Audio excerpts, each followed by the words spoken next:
প্রত্যেকেই অপেক্ষায় রয়েছেন, কারণ যার অপেক্ষায় আমরা এই সময়টিতে থাকি তিনি হলেন বৈদিক অ্যাস্ট্রোলজার অরূপ শাস্ত্রী মহাশয়, এবং তাকে কিন্তু জয়গুরু হিসেবে আমরা সমাদৃত বা অভিভূত করে থাকি। এবং পাশাপাশি তিনি তার ডেজিগনেশন যেভাবে আমাদের মধ্যে ক্লাসিফিকেশনের দ্বারা তৈরি করতে পেরেছেন এবং মানুষের জন্য নিছক প্রচুর কাজ করে চলেছেন, সেই ডেজিগনেশন হলো তিনি হলেন জ্যোতিষবিদ, সংখ্যাতত্ত্ববিদ এবং বাস্তুশাস্ত্রবিদ। পাশাপাশি আধ্যাত্মিকতার যে একটা অন্যরকম উন্মেষ রয়েছে, সেই সম্পূর্ণভাবে কিন্তু আমরা সেই প্রত্যেকটি কাজে নিজেদেরকে নিযুক্ত রাখার চেষ্টা করি, যোগাভ্যাসের মাধ্যম দিয়ে নিজেদের জীবনকে চরিতার্থ করার চেষ্টা করি। আর তার পাশাপাশি জ্যোতিষবিদ্যা তো রয়েছেনই, এবং যেভাবে তিনি আমাদের মতন করে জীবনকে চরিতার্থ করতে পেরেছেন সবটুকু কিন্তু নিয়ে আমরা নির্যাস করার চেষ্টা করি। আমরা প্রত্যেকেই সিদ্ধান্ত নিতে ভয় পাই।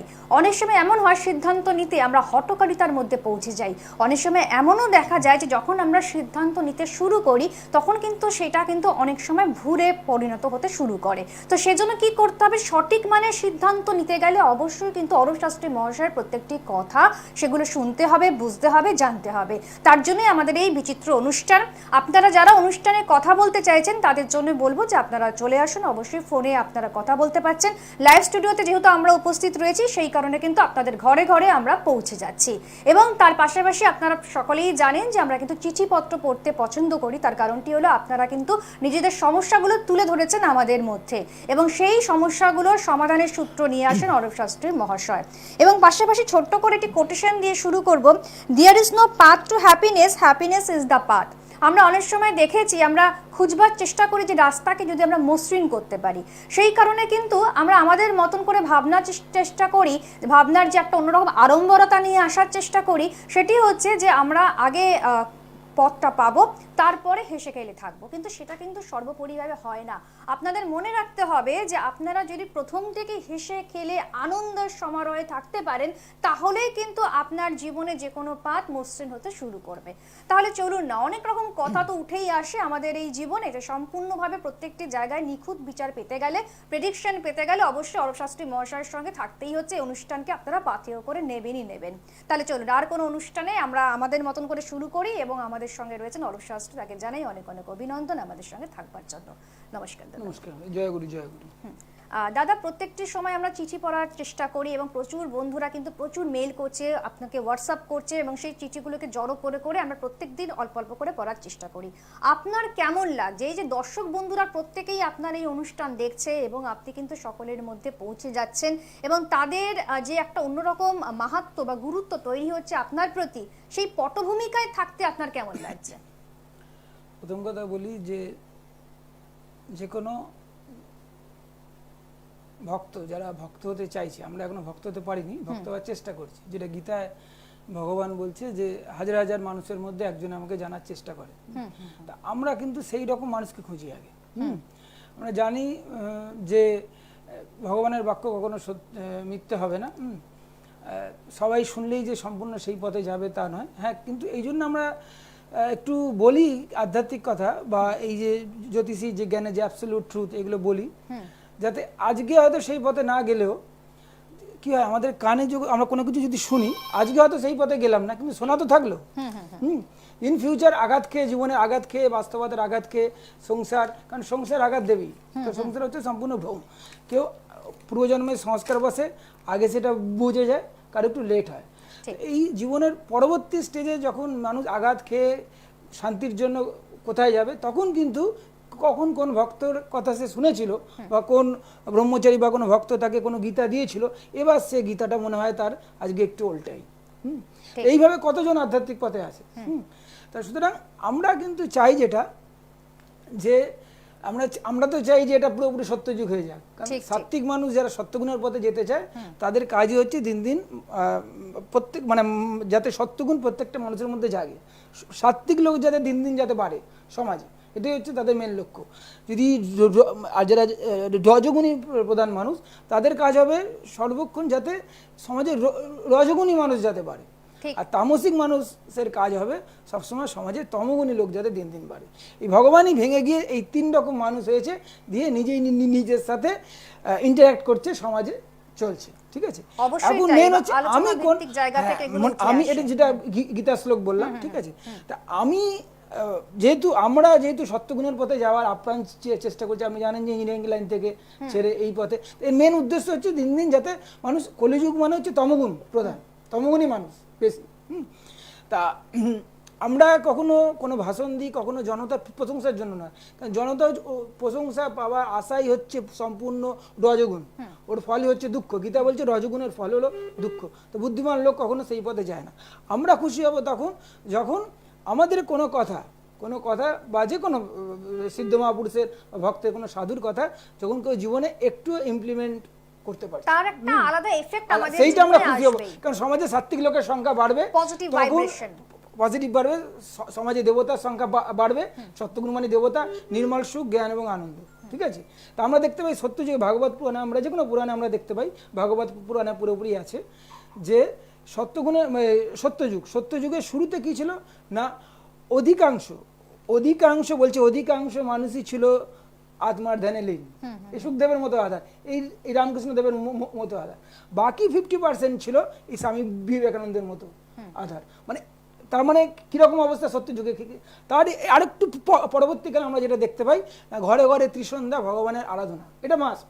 কারণ ত্রিসন্ধ্যা আরাধনা করলে আমরা যে সব পেয়ে যাব, এইটা ভগবান একটা ছোট্ট কথা পরিষ্কার করে বলেছিল কাকে না, সেই ব্রাহ্মণকে বলেছিল যে রুক্মিণী সেই চিঠি লিখে হরণ করার জন্য যে ব্রাহ্মণটাকে চিঠিটা দিয়ে বললো এটা কৃষ্ণকে দিয়ে দেবে। ঠিক আছে, সেই ব্রাহ্মণটাকে আমরা দেখেছি যখন এলো আপ্যায়ন, সেই উঠে দাঁড়ালো এবং তাকে সিংহাসনে বসিয়ে তাকে ঠিক যেমন সুদামাকে করেছিল তাকেও সেই রকম করেছিল। তাকে এই কথাটা বলেছিল যে ব্রাহ্মণ যদি নিজ ধর্ম বজায় রেখে, অর্থাৎ ত্রিসন্ধ্যা জপ করে, যে কটা বাড়ি ভিক্ষা পায় সেটা করে, যে ওই ত্রিসন্ধ্যা জপটা কন্টিনিউ করে, ওই ব্রাহ্মণের ওই পুণ্যটা, ওই কর্মটাই ওকে সব কিছু ওর মনোবাসনা পূর্ণ করিয়ে দেবে। অবশ্যই তাই। সঠিক মানে সিদ্ধান্ত নিতে গেলে আমাদের কিন্তু এই ধরনের কথাগুলো ভীষণভাবে শুনবার প্রয়োজনীয়তা রয়েছে, কারণ আমরা জানি যে জীবনে কিন্তু নানান ধরনের এক্সাইটমেন্ট রয়েছে, হ্যাপিনেস রয়েছে, সেই সম্পূর্ণভাবে সেগুলোকে এক্সপ্লোর করতে গেলে অবশ্যই কিন্তু আমাদের সঙ্গে থাকতেই হচ্ছে। আধ্যাত্মিক চেতনার কথা যেহেতু বলছি, সেগুলোকে বপন করে নেওয়াটা কিন্তু ভীষণভাবে দরকার। এইভাবেই কিন্তু আলোচনা ভিত্তিক জায়গা থেকে আমরা চলে আসি। আমরা দেখে নেব পরের বন্ধু যিনি রয়েছেন আমাদের সঙ্গে। নমস্কার, কে বলছেন? হ্যালো, আচ্ছা, বরানগর থেকে বলছেন। একটু ফোনটা ধরতে হলো দিদি, কোনো অসুবিধা হয়নি তো? কারণ আমরা যেই ধরনের বার্তা আপনাদের কাছে পৌঁছাচ্ছে, সেই বার্তাগুলো কিন্তু অরূপ শাস্ত্রী বলেই সেই বার্তাগুলো আপনাদের কাছে অন্যরকম করে নিমগ্ন হওয়ার চেষ্টা করি আমরা। ঠিক আছে, হ্যাঁ, এবারে নিশ্চয়ই ভালো লাগে দেখতে, ঠিকই, এবং শুধু ভালো লাগে না, শুনতেও ভালো লাগে। একদমই তাই। আপনি কি নিজের সম্পর্কে জানবেন? আচ্ছা, ডেট অফ বার্থ বলবেন? 8/2/89। আচ্ছা, ঠিক আছে। টাইম হচ্ছে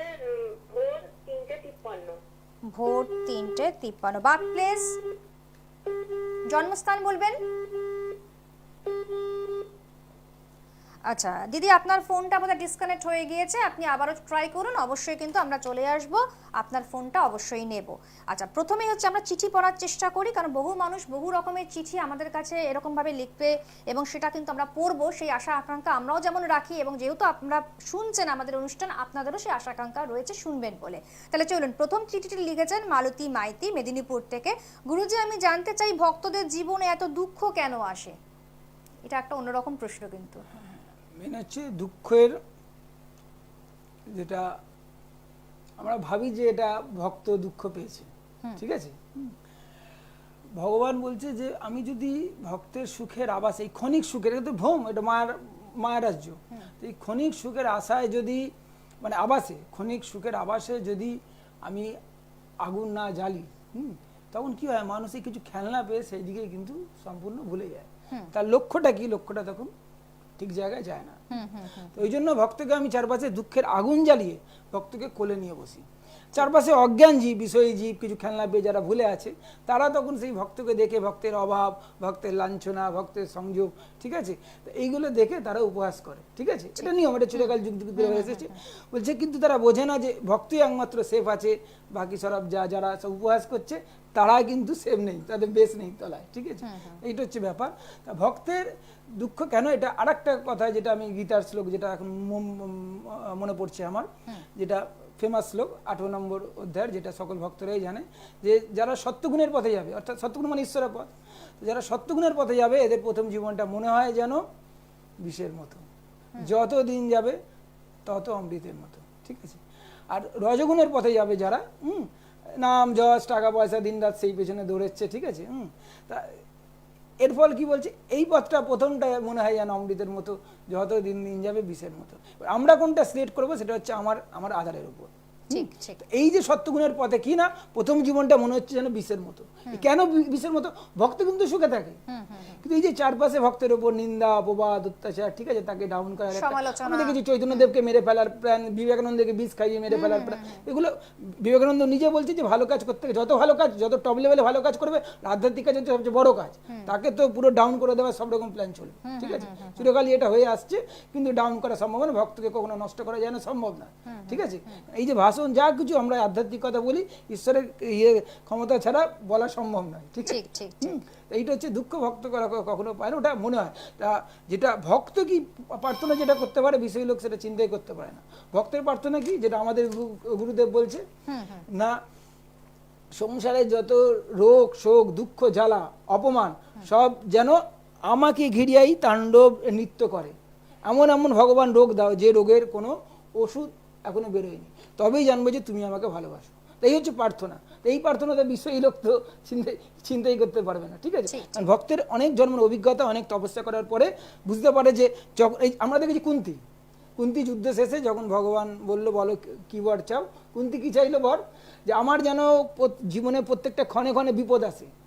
কেন না, যখনই চরম আমাদের বিপদ এসছে তখনই আমরা আপনার স্মরণ করে অনুভবন করেছি, আর তখনই প্রত্যেকটা স্টেপে আপনি আমাদের রক্ষা করেছেন, ঠিক আছে। সুতরাং আমরা চাই সর্বক্ষণ বিপদ থাকুক এবং আপনি যাতে আমাদের সর্বক্ষণ সাথে থাকেন। এই যে আপনার সলিউশন দেওয়ার যে ক্ষমতা বা দাপট বা দক্ষতা বা আপনি যেভাবে অধ্যবসায়ের মধ্যে থাকেন, এগুলো কিন্তু আমাদেরকে ভীষণভাবে ভাবিয়ে তোলে, আমাদেরকে ভালো রাখে, সবই গুরু কৃপা, ঠিক আছে। মন ভারাক্রান্ত হয়ে ওঠে যখন আমাদের সমস্যা থাকে, কিন্তু সেখান থেকে বেরিয়ে আসার রাস্তাটা আপনি কিন্তু পদার্পণ করানোর চেষ্টা করেছেন। কর্তৃত্ব, আমরা মানুষ কি থাকে, কর্তৃত্ব মানে জীব থাকে। তো আমরা কোনো কিছু পেয়ে গেলে, যেটা প্রত্যেক এপিসোডে বলি, যে কোনো কিছু পেয়ে গেলে ভাবি এটা আমার চেষ্টা হলো, আনন্দ পাই, আমাকে একটু ভালো বলবে, প্রশংসা করবে, আমি পরীক্ষা এত মার্কস পেয়েছি, স্টার পেয়েছি, কোনো আমি ভালো চাকরি পেলে আমি অনুষ্ঠান বাড়িতে যাব, আমার পিঠে একটা এত হাজার টাকা স্ট্যাম্প মারা আছে, সবাই প্রশংসা করবে, আমার বাবা আমার ছেলেদের চেয়ে পিতা মাতার আরো একটু গর্ব থাকে বেশি, যে বলবে এটা আমাকে মা, ঠিক আছে। এই যে কর্তৃত্ব, এইবার ঠিক আছে, এটা যে আমি কিছুই করিনি, কর্তা ঈশ্বর, এইটাকে জন্য, এটা দেখার জন্য তো সাধনা দরকার, আর জ্যোতিষ শিখলে ইজিলি সেটা দেখা যায়, ঠিক আছে। তখন আর কি কর্তৃত্ব এমনটা থাকবে না, তখন কি, তখন আমরা চাইবো আমার প্রশংসা দরকার নেই, আমরা নিজে তখন ঈশ্বরের যশ কীর্তন ও গুণ কীর্তন করে বেড়াবো। কারণ কেন না, কর্তা আমি নেই, আমার প্রশংসা করতে লাভ নেই, কর্তা তো তিনি, সুতরাং তার কীর্তন করে বেড়াবো, ঠিক আছে। এইটা হচ্ছে মেন। আমরা দেখিনি আমাদের সঙ্গে পরের বন্ধু এসে গিয়েছেন, ফোন নাম্বারে কে রয়েছেন? হ্যালো, শুনতে পাচ্ছেন? হ্যাঁ বলুন, আপনি আমাদের কথা শুনতে পাচ্ছেন তো? আচ্ছা, আপনার নামটা বলুন, নিজের সম্পর্কে জানবেন। আমার নাম হচ্ছে সুপ্রীতি দাস, আমি আমার ভাইপোর সম্পর্কে জানতে চাই। আচ্ছা, গুরুজিকে প্রণাম জানাই। আচ্ছা আচ্ছা আচ্ছা, হ্যাঁ, এবারে আপনি ভাইপোর কথা জিজ্ঞেস করছেন। আমার ভীষণ ভালো লাগে, আমি গুরুজির খুব ভক্ত। বাহ, এই ধরনের কমপ্লিমেন্ট পেলে আমাদেরও ভালো লাগে, এবং অনুষ্ঠান ভালো লাগে। তো গুরুজিকে যেমন ভালো লাগছে, ঠিক তার বার্তা যেভাবে আপনাদের কাছে পৌঁছাচ্ছে, প্রত্যেকটি কথা, সেগুলো ভালো লাগে তো শুনতে। আচ্ছা বেশ, তাহলে এবারে বলুন যে আপনি ডেট অফ বার্থটা। আচ্ছা, ডেট অফ বার্থ হচ্ছে 25/12/2025। 25/12/2025, টাইম বলবেন? টাইম হচ্ছে 1:49 PM। 1:49 PM। Birth place? Birth place Krishnanagar, আমি নদিয়া থেকে ফোন করছি। কৃষ্ণনগর, আচ্ছা ঠিক আছে। এবারে আপনার টাইমটা একটা 1:59 PM। আচ্ছা, কৃষ্ণনগর। এবারে বলুন যে আপনি কি জানতে চাইছেন। আমি জানতে চাইছি হচ্ছে যে এই যে কুষ্টিতে রয়েছে, ভবিষ্যতে কোন লাইনে গেলে পড়াশোনা করলে ভালো হয়। আচ্ছা, কি ধরনের ক্যারিয়ার করতে পারলে তার জন্য একটা ভালো ফিউচার তৈরি হবে, কোন ক্যারিয়ারের দিকে এই ন্যাক থাকবে, কি ধরনের স্ট্রিম নেবে, কি ধরনের স্ট্রিম নেবে। শুনুন তাহলে একটু ধরুন। আচ্ছা, আমরা প্রত্যেকেই কিছু না কিছু ডিসিশন নিতে চাই, এবং আপনাদেরও এই ডিসিশনটা অবশ্যই জানবার জন্যই আমরা চলে এসেছি। একটু স্ক্রিনে দেখুন, ঠিক আছে। স্ক্রিনে দেখুন, আপনার যে ভাইপো বললেন তো, ভাইপো আপনার মেষ লগ্ন, ঠিক আছে, মেষ লগ্ন আর কুম্ভ রাশি, এবং সানসাইন হলো ধনু। তা এর বুধটা একটু আমি দেখছি যে বুধটা কিন্তু দুবার খারাপ ঘরে চলে গেছে। তৃতীয়পতি বুধ এবং পঞ্চমপতি, মানে কুম্ভদের জন্য বুধ পড়ে যায় পঞ্চমপতি। তা সেই বিদ্যার ঘরে কিন্তু এই বুধ আবার বুদ্ধিবিদ্যার কারক গ্রহ, সেইটা কিন্তু চলে গেছে আপনার ডেথ হাউসে এবং খরচার ঘরে। এইটা নিয়ে একটু সমস্যা হবে বিদ্যার জন্য। এমনি যা কিছু আছে সব ভালো, বৃহস্পতি বিদ্যাস্থানে আছে, যদিও একটু বক্রিয় আছে, কিন্তু তেমন কোনো অসুবিধা হবে না, কারণ একাধিক গ্রহের দৃষ্টি আছে, অনেক গ্রহের দৃষ্টি আছে। হ্যাঁ, তা এখানে কি কোনো ভালো কিছু যোগ রয়েছে? আর কি কি যোগ রয়েছে বলুন? না, ভালো কিছু বলতে এর বডিটাই বসে আছে ধর্মস্থানে। এর পঞ্চমপতি রবি অর্থাৎ যেটা ভক্তির ঘরে বলি, ট্যালেন্টের ঘর, বিদ্যার ঘর, সে কিন্তু বসে আছে ধর্মস্থানে সেই মঙ্গলের সাথে। তো এটা কিন্তু মারাত্মক একটা ভক্তি যোগ এবং জ্ঞানের আধ্যাত্মিক যোগ, এবং পড়াশোনা তো করবেই, তার সাথে একটু আধ্যাত্মিক দিকে তার বিশ্বাস এবং মন কিন্তু থাকবে।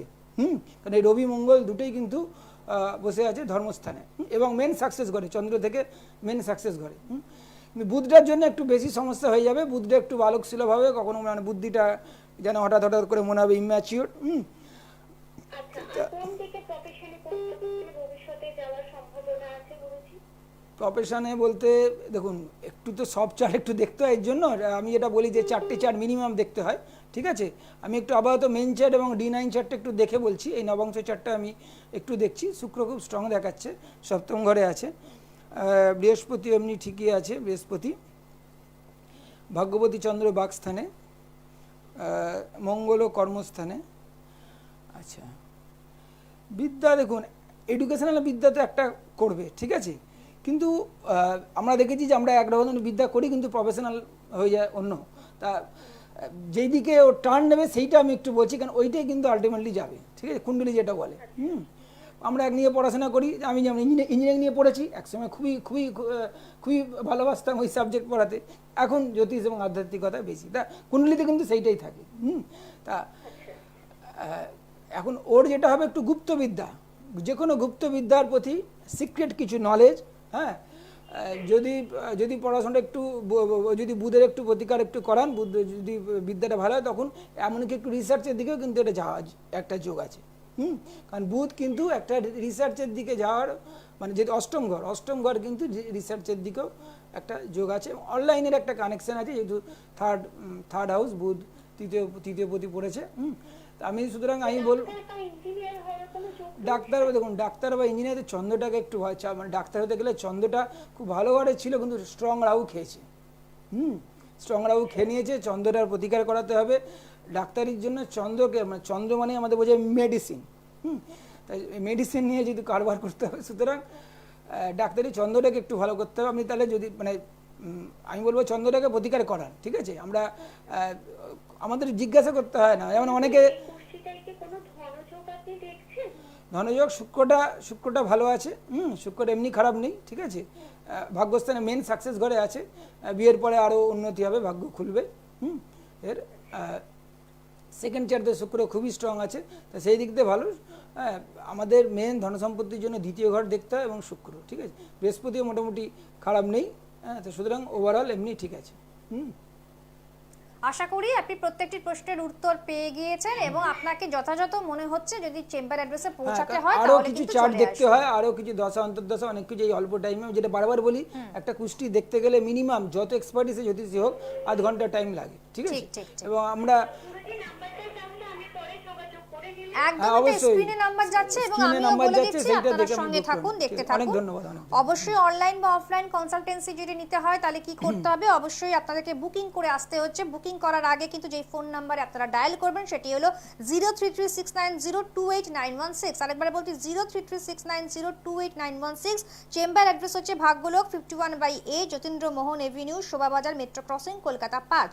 আবার বলছি Bhagyalok 51/A, Jatindra Mohan avenue, Shobhabazar, metro crossing, Kolkata সংখ্যা 5। আর যারা মনে করছেন গুরুবিদ্যা শিখতে হবে অর্থাৎ জ্যোতিষবিদ্যা শিখতে হবে, কারণ এমনই একজন পারদর্শী তার যার মাধ্যম দিয়ে আমরা এই ধরনের স্থাবর অস্থাবর খুঁজে পাই, তার হোয়াটসঅ্যাপ নাম্বার হচ্ছে 7980928480। আরেকবার বলছি 7980928480। এবং যারা আপনারা মনে করছেন যে চিঠি লিখবেন তাদের জন্য কিন্তু orupshastri.joyguru@gmail.com। এবারে আমরা চলে আসবো পরের চিঠিতে, সময় খুব কম, চট করে আমি আরেকটা চিঠি পড়ে নিচ্ছি, আপনারা শুনতে থাকুন। আরতি বন্দ্যোপাধ্যায় লিখেছেন, গুরুজি আমাদের মনুষ্য জীবনের উদ্দেশ্য যে ঈশ্বর দর্শন বা আত্ম উপলব্ধি, সেটা আমাদের চিন্তা হয় না কেন? এর কারণ হচ্ছে যে এই যে একটু আগে বললাম যে রজ এবং তমগুণ, মানুষ কলিযুগের যেহেতু তম এবং রজ এই দুটোর প্রাধান্য, ওই দুটো মন আমাদের ঈশ্বরের দিকে নিয়ে যায় না, ওই দুটো সারাদিন ওই পুরোপুরি বিষয়ই চিন্তা। রজগুণ তমগুণ মানেই দৃষ্টি থাকে খণ্ড, মানে সামগ্রিকভাবে আমরা চিন্তা করতে পারি না, মানে আমরা এটাও চিন্তা করতে পারি না যে কেন রামকৃষ্ণদেব নরেনের উদ্দেশ্যে বলেছিল নরেন আমার অখণ্ডের ঘরের ঋষি। মানুষের প্রশ্নই জাগে না যে কেন ওটা বললো না যে নরেন আমার খণ্ডের ঘরের ঋষি। তা এই যে খণ্ড এবং অখণ্ড জ্ঞান কাকে বলে? সাত্বিক জ্ঞান, রাজসিক জ্ঞান, তামসিক জ্ঞান। গীতার যে 8 নম্বর অধ্যায়ে যে 3টে যে শ্লোক আছে ওইগুলো অ্যাটলিস্ট সেটাও যে একটু পড়বো, কেন সেটা মন জাগছে না? অন্য একজন গীতা পড়ছে, বলছে, মিনিংটা বুঝতে পারছে, আমি কেন এখনো বুঝতে পারছি না বা ইচ্ছা জাগছে না? সেই প্রশ্নই এখনো জাগছে না। আগে তো জিজ্ঞাসু হচ্ছে না, জিজ্ঞাসু কেউ আসবে মানেই 1% তার মধ্যে এবার সত্যগুণ জাগছে, এবার সে এবার নিজের মঙ্গল নিজে এবার করতে পারবে। কিন্তু মানুষের মেন সমস্যা যখন জিজ্ঞাসুই হয়নি, আগে জিজ্ঞাসা স্তরে আসতে হবে। গীতায় ভগবান যে বলছে আমার 4 রকম ভক্ত, আর্ত, অর্থার্থী, জিজ্ঞাসু এবং জ্ঞানী। তো এই আর্ত মানে হচ্ছে কষ্ট করে আমাকে ডাকে, অর্থার্থী মানে অর্থের জন্য আমাকে ডাকে, তারপরে হচ্ছে জিজ্ঞাসু, যেটা স্বামী বিবেকানন্দ যখন ছিল, আমাকে জ্ঞান বিবেক বৈরাগ্য দাও। তো ওই রকম কঠোর অবস্থায় যে কতদিন খেতে পাইনি বা বাড়িতে বলছে আমার বন্ধুদের বাড়ি নিমন্ত্রণ আছে বলে ঘর ছেড়ে চলে যাচ্ছে, সেরকম অবস্থায় যখন রামকৃষ্ণদেব বলছে আজকে মাকে যা চাইবি তাই পাবি। তো সুতরাং সেই রকম কঠোর অবস্থাতেও সে কি চাইলো? জ্ঞান বিবেক বৈরাগ্যতা। এর নাম হচ্ছে প্রকৃত জিজ্ঞাসু ভক্ত। এই জিজ্ঞাসু স্টেজে আগে যেতে হবে, আমি জানতে চাই, কিন্তু মানুষ তো জানতেই চায় না। গীতা উপনিষদে কি আছে, ভগবান আমাদের মঙ্গলের জন্য কি গীতায় যে একটু লিখেছে, একটু বঙ্গানুবাদও পড়ি, সেইটার ইচ্ছা জাগে। এর নাম হচ্ছে সত্যগুণ না জাগলে আমরা কিন্তু এখান থেকে মুক্তি হতে পারবো না। ঠিক আছে, মেন হচ্ছে না এই যে আমাদের যে কি না আমাদের যে গুরুদেব বলছে, পাপ ক্ষয় চিহ্ন হলো বিষয় বিরাগ, সাধুগুরু নামে হয় অতি অনুরাগ। আমাদের মধ্যে যে পাপ আছে, এখনো সাধু বই পড়তে পারছি না, তাদের সঙ্গ করতে পারছি না, তাদের কথা শুনতে ভালো লাগছে না, তার মানে আমাদের পুরোপুরি পাপ আছে। পাপ কি? রজ এবং তমগুণ এবং আশ্চর্য, যার কোনো বাস্তবিক অস্তিত্ব নেই। এই হচ্ছে ব্যাপার। অবশ্যই তাই। এবং পাশাপাশি সাধুবাদ কিন্তু আপনাকে দিতেই হয়, কারণ আপনি যেভাবে বুঝিয়ে চলেছেন এবং আমরা কিন্তু প্রত্যেকটি এপিসোডে নতুন নতুন ধারাবাহিকতা নিয়ে আসার চেষ্টা করি, প্রচুর চিঠিপত্র পড়বার চেষ্টা করি, এবং তার পাশে কিন্তু অবশ্যই যেই বিষয়টি নিয়ে আপনাদেরকে জানানোর চেষ্টা করবো সেটা হচ্ছে ন্যূনতম বাৎসরিক বিনিময় পার্সোনাল লাইফ কোচের যদি প্রয়োজনীয়তা থাকে তাহলে অবশ্যই কিন্তু আমাদের সঙ্গে শীঘ্রই যোগাযোগ করুন। গোটা বছর ধরে আপনি কিন্তু পরিষেবা পাবেন, সহযোগিতা পাবেন অরূপ শাস্ত্রী মহাশয়।